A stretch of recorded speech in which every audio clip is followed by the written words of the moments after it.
Welcome to the deep dive. Today, we are jumping into something that, for millions of professionals, it's just this completely invisible, everyday struggle. Yeah, it really is. It's hidden right in plain sight. Exactly. So we're unpacking this really fascinating briefing from Coping and Healing Counseling, or CHC for short. They're a specialized telehealth practice out in Georgia. Right.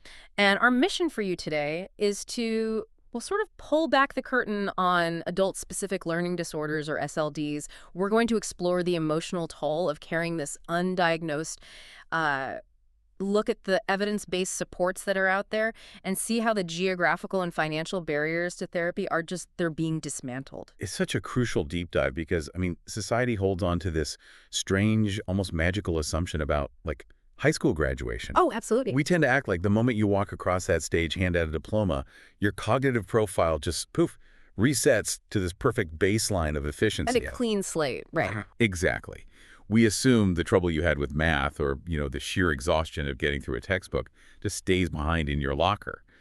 But the reality that the source points out is that the brain you had in 10th grade is the exact same brain you carry into your first corporate job or, your family life. And the toll that takes on an adult over, say, a decade or two is just immense. I mean, that is actually where the CHC briefing opens, and it's a statement that honestly made me stop and reread it. Yeah, it's a powerful hook. It really is.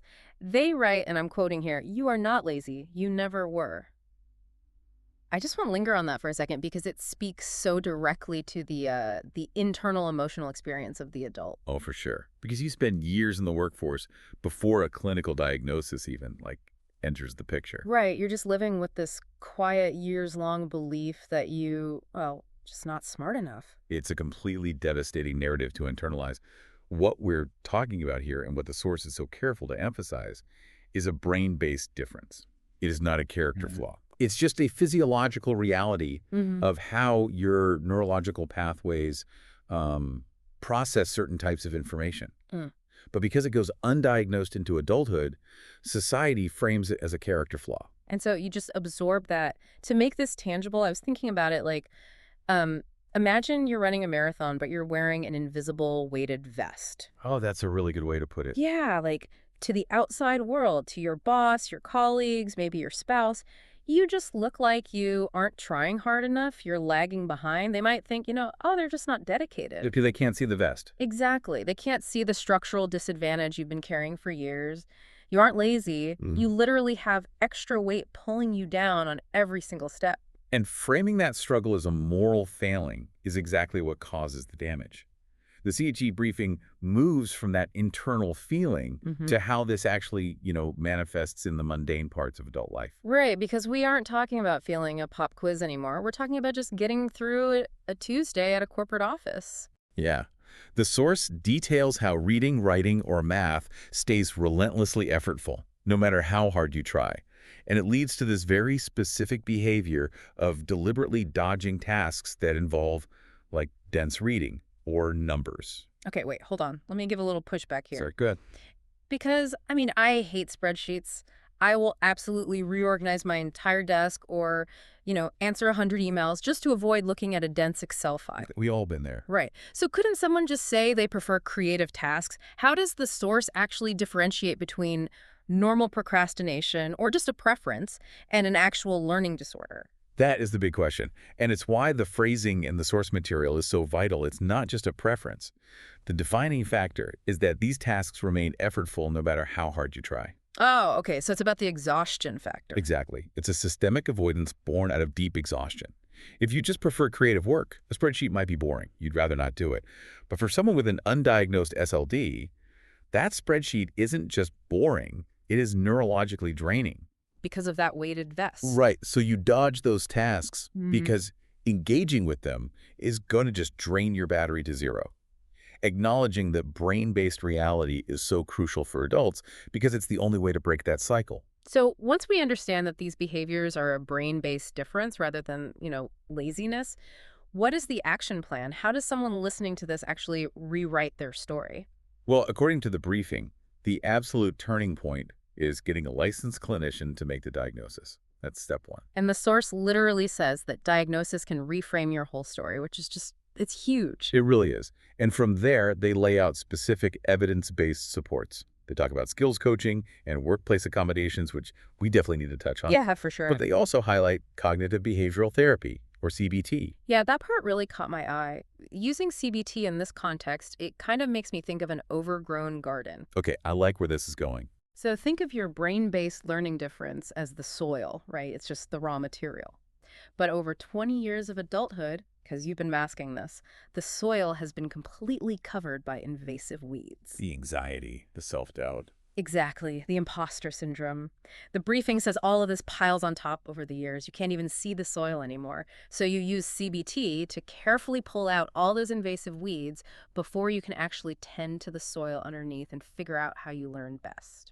That visual is perfect. And I really want to dwell on that phrase from the source, pile on top. It really gets to the core of the adult experience. How so? Well, the primary issue is the SLD, right? Mhm. But the secondary issue, the anxiety and the self-doubt that pile on top, that is usually what CBT is directly targeting. It's clearing the weeds so you can finally see what you're working with. That makes a lot of sense. And once you clear those weeds, the source is very clear about the empowerment that comes next. They use this fantastic phrase regarding workplace accommodations. They note that you are, quote, entitled to them. Entitled to. I mean, that is strong language. You aren't just asking your boss for a favor. Not at all.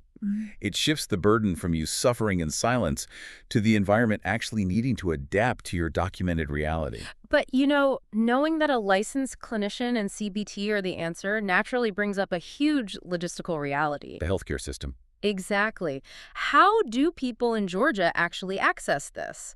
Because telehealth sounds incredibly convenient, but doesn't this level of specialized help usually lock people out? You mean because of barriers like location or cost? Yeah. Like finding a specialist who actually understands adult SLDs, getting CBT, life coaching, usually that comes with a massive price tag or a 6-month wait list. Well, this is where the infrastructure of coping and healing counseling, CHC, really completely flips the script. The briefing outlines how they are a 100% telehealth, high-pay compliant practice. Wow, 100%. Yep, and they serve all 159 counties in Georgia via secure video. Let's just pause on that. All 159 counties, that is a massive footprint. So if you're in downtown Atlanta or out in a rural county, you have the exact same access. The exact same access. And they have a really diverse, culturally competent team to back it up. We're talking about 15-plus licensed therapists. It's a solid roster. It is. Licensed clinical social workers, LPCs, LMFTs, and their services aren't just limited to individual therapy. They do couples, family, teen therapy for ages 13 and up, and life coaching. So they're treating the whole ecosystem of a person. Exactly. Yeah. Because if you have an undiagnosed SLD, it's going to cause friction in your relationships. It's going to cause severe stress. They specialize in anxiety, depression, trauma, and PTSD, grief, all those weeds we were talking about. Okay, but I have to push back on the cost again. Because a diverse team of 15-plus licensed therapists doing specialized CBT via a secure platform, that sounds like $200 an hour out of pocket. That's the traditional model, yeah. Yeah. But the briefing breaks down their specific financial facts, and it really shows how CHC is democratizing access. Okay, hit me with the numbers. So for Medicaid patients, they have a $0 copay. Wait, really? A $0 copay? $0. It completely removes the financial barrier for a huge portion of the state. That is incredible. What about commercial insurance? For most major plans, they list Aetna, Cigna, Blue Cross Blue Shield, United Healthcare. Humana sessions range from only $10 to $40. $10 to $40 a session? Yeah, I mean, you spend more than that on a decent takeout dinner. exactly. By combining those affordable insurance copays with a 100% telehealth model, they are completely dismantling the geographical and financial barriers. You don't have to take half a day off work, drive an hour, and pay out of pocket. You just open your laptop. Right. The source even gives their contact info, which is super straightforward. You can call them at area code 404-832-0102. So that's 404-832-0102. Yep. Or visit chichitherapy.com or email support@chichitherapy.com. They really make it as frictionless as possible to just reach out and start pulling those weeds. So, to sort of wrap up the journey for you listening today, we've really covered a lot of ground. We moved from the heavy burden of that lazy myth, right, carrying that invisible weighted vest, and we looked at the daily dodging of tasks, not out of preference, but out of sheer neurological exhaustion.